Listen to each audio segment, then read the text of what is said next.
Joining us now to discuss the Vice President for Foreign and Security Policy at the Heritage Foundation, James J. Carafano. James, welcome back to the National Desk. Great to see you.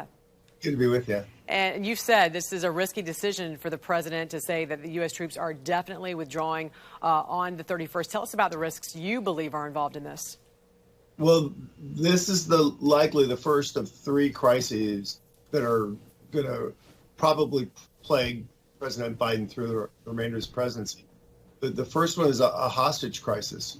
I don't think the U.S. government has any idea about the scope of the number of Americans and allies and other friends that are left behind, and the potential for the Taliban to harass, torture, imprison them. So just because the American flag rolls up at the Kabul airport and we're out of there doesn't mean the problem of getting people out is going to go away. We're still not sure the scope of that. That is something that can dog the president for a very long time.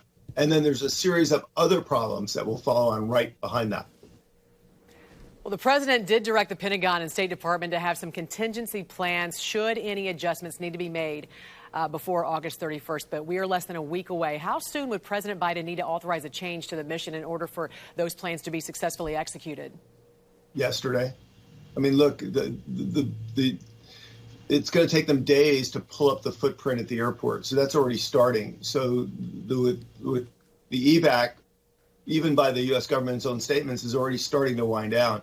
If the president reversed his decision, that would be very difficult to implement. And the Taliban gets a vote here. I mean, there's all kinds of things the Taliban could do, from shooting at planes to sparking riots, anti-American riots to close the airfield down.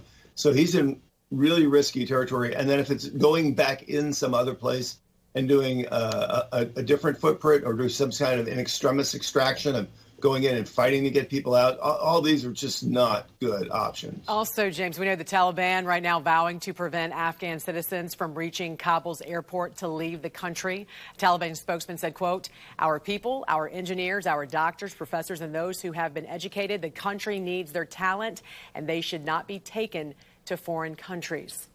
Yeah, this really explains the difference between the new Taliban and the old Taliban. And the difference is the new Taliban is much more skilled at social media.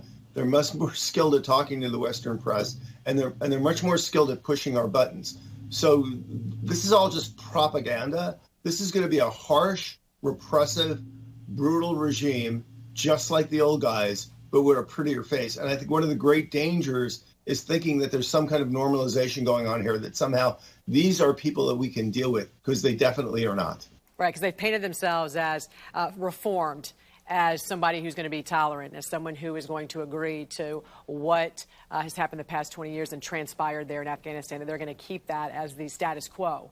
And you say that's not what's going to happen. No, I mean, the opposite. Look, this regime's just going to get worse and worse. They're going to house transnational terrorists. We know that. They're going to be a problem for the region and the world. And quite honestly, the administration is really toned up on this. They've treated the Taliban like they're a partner.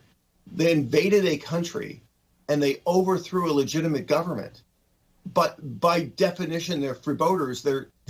They are an invasive regime, and there is going to be no normalization with them. And pretending like they are working with us, I think, just makes the administration look even more feckless. James, members of the G7, including the UK and France, lobbied for President Biden to extend the presence of troops there in Afghanistan. We know they made those calls in recent days. How do you foresee the U.S. actions in Afghanistan impacting our long-term relationships with our closest allies?